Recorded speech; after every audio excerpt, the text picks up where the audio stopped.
여러분, 지금부터 연말정산 실무에 대한 세액 감면 제도에 대한 보충 설명 좀 들어가겠습니다. 처음 시작할 부분은 연말정산에 있어서 세액 감면 제도에 대한 종류와 회사 전산에서 처리하실 때 세액 감면 제도를 어떻게 반영해서 지급 명세를 제출 시에 유의사항부터 잠깐 좀 설명 좀 드리겠습니다. 여러분, 세액 감면 제도는 크게 6가지 정도가 있다고 보시면 되는데, 첫 번째는 외국인 기사 세액 감면, 외국인 교수에 대한 세액 감면, 중소기업 취업자에 대한 세액 감면, 중소중견기업 핵심 인력 성과 보상금 수령에 대한 세액 감면, 성과 공유 중소기업 경영성과면 세액 감면, 내국인 우수 인력 국내에 복귀에 대한 세액 감면, 이렇게 총 6가지 세액 감면 제도가 있다고 보시는 것이 맞고요. 우리가 세액 감면의 경우에는 일반적으로 직원이 세액 감면을 신청하는 것보다는 회사가 먼저 감면 대상자를 결정한 후에 그 감면세액을 회사가 반영하는 방식을 처리하는데, 회사가 세액 감면을 반영해 줄 때 유의사항을 먼저 좀 보겠습니다. 우리가 지급명세서를 제출할 때, 특히 감면소득이 있는 경우에 지급명세 제출할 때 그 홈택스의 지급명세 제출 시에 간혹 오류가 좀 발생하는 경우가 있는데, 그 오류가 발생하는 이유는 크게 보시게 되면 이 부분에 보시면 돼요. 우리가 감면소득이 있는 경우에는 회사 담당자분이 감면소 대상자에 대한 감면소득을 입력을 해주는데, 입력할 때 우리가 전산 매체에는 감면소득에 대한 3가지 주요 키드가 반드시 실어져 있어야 돼요.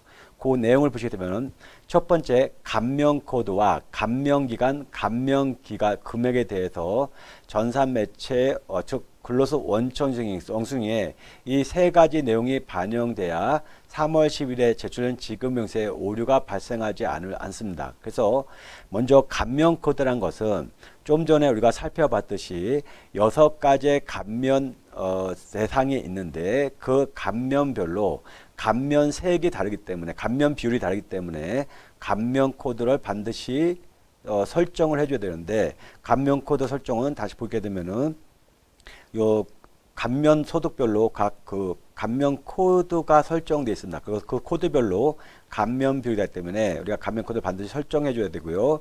또 감면을 적용받는 소득이 있을 때는 감면 기간을 기재해 줘야 3월 10일 제출은 지급명세에 오류가 발생하지 않을 겁니다. 그 감면 기간을 기재한 후에 감면 금액도 반영해 주면은 이것이 근로소 원천징수 영수증에 어디에 반영이 되느냐 봤을 때, 여러분 근로소 원천징수 영수증을 보게 되면은 로마자 2번 비과세 및 감면소득 명세가 있는데, 감면소득은 바로 로마자 2번 비과세 및 감면소득 명세에 그 금액이 반영이 돼요. 그래서 코드를 선택하면은 그 감면 종류가 기재돼서 그 감면된 금액을 가지고 우리가 감면세액을 이렇게 다음과 같이 계산해서 반영해 주는 구조이기 때문에, 우리가 여러분 감면 대상자가 있는 직원의 근로소득 지급명세를 생성했을 때 필히 여러분 지금 상기와 같이 감면 코드, 감면 기간, 감면 금액을 반드시 기재를 해 줘야 된다는 거 먼저 기억하신 후에, 지금부터 이제 여러분 우리가 기본적인 감면 소득이 있는 직원의 경우에 우리가 어떻게 반영해 줘야지 살펴봤고요. 지금부터 감면 소득 유형별로 내용을 좀 살펴보기로 하겠습니다. 여러분 이제부터 외국인 기술자 세액 감면을 들어가겠는데요. 자, 외국인 기술자 세액 감면을 적용받을 수 있는 외국인 기술자의 범위를 간략하게 살펴보면은, 엔지니어링 기술 도입 계약, 즉 계약금이 30만 불 이상의 계약에 따라 기술을 제공하는 자, 그 다음 외국인 투자기업 R&D 센터에서 근무하는 연구원. 다만 여러분 외국인 투자기업 R&D 센터에 근무하는 연구원의 경우에는 외국인 기술자 세액 감면을 받기 위해서는 2021년 2월 16일 이전에 입사한 자의 경우에 한해서만 적용되는 규정이고, 2021년 2월 16일 이후 입사자의 경우에는 이공계 등 학사학위 소지자로 외국 연구기관 등에서 5년 이상 근무하고 국내 기업 부설 연구소나 정부 출연 연구기관에 근무하는 연구원의 경우에 외국인 기술자 세액 감면을 받을 수 있는 대상인데요. 이걸 좀 약간 구체적으로 살펴보면은 바로 2021년 2월 16일 입사자와 2021년 2월 17일 입사자의 경우에 그 외국인 기술자 감면 대상이 약간 상이하다는 걸 살펴볼 수 있는데요.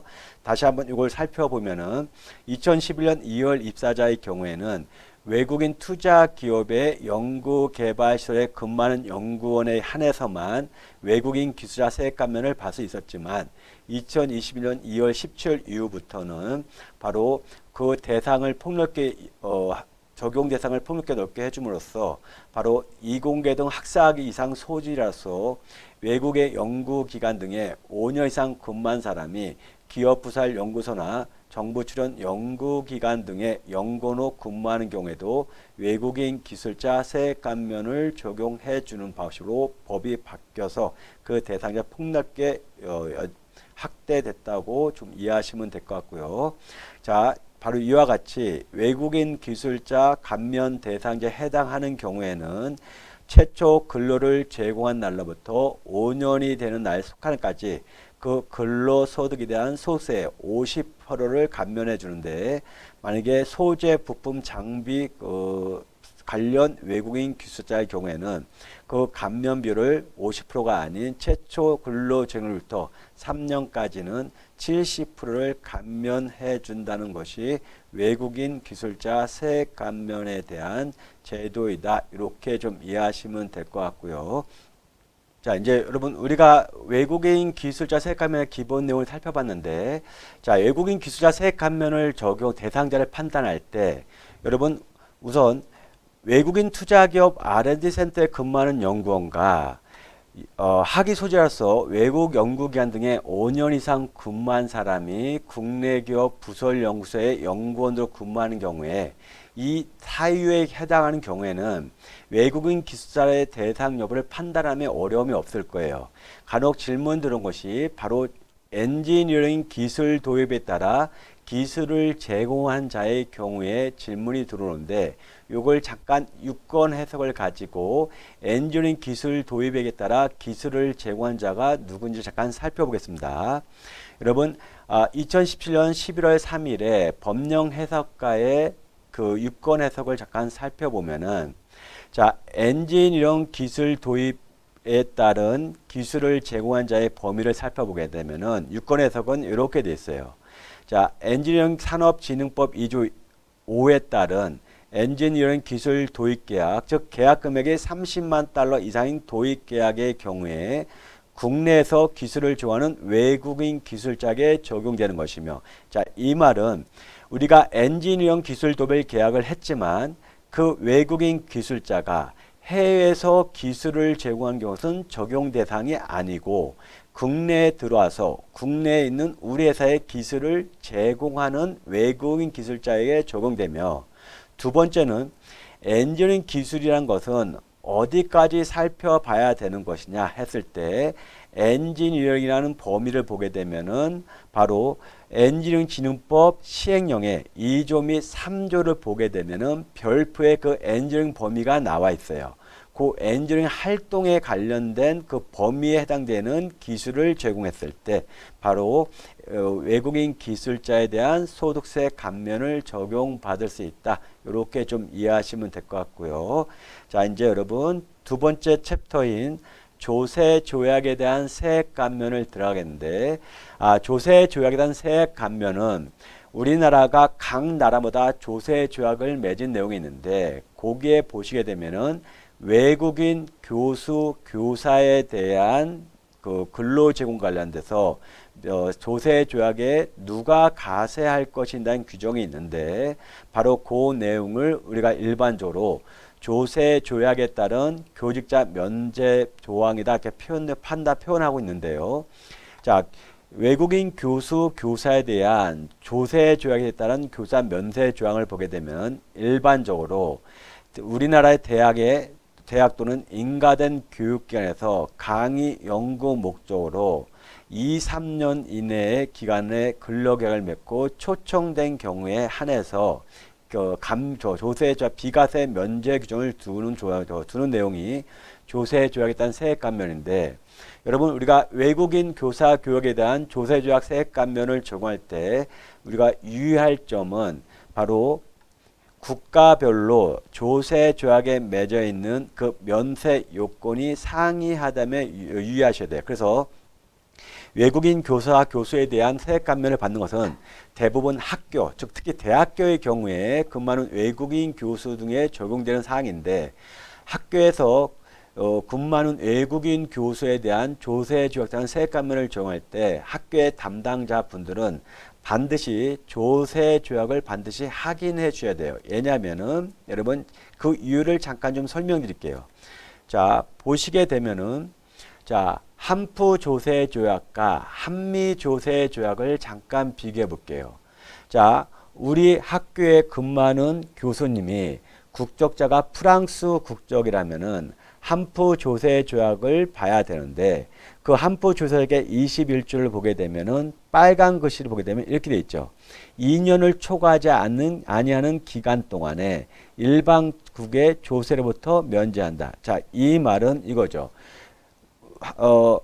프랑스 교수님을 우리 회사로 초청했는데 그 초청 기간이 3년이 경과하더라도 최초 근무한 시작한 날부터 2년 동안 받은 급여에 대해서는 일반국, 동일반국은 한국을 말한 거예요. 한국에서 급여를 지급할 때 소득 한국에서 지급한 급여에 대해서 우리나라는 가세할 수 없다. 이게 조세로부터 면제한다. 이런 말이죠. 그래서 2년 동안은 한국에서는 세금을 부과할 수가 없다. 이런 말이 되는데 자, 한미 조세 조약을 보게 되면은 어떻게 됐냐?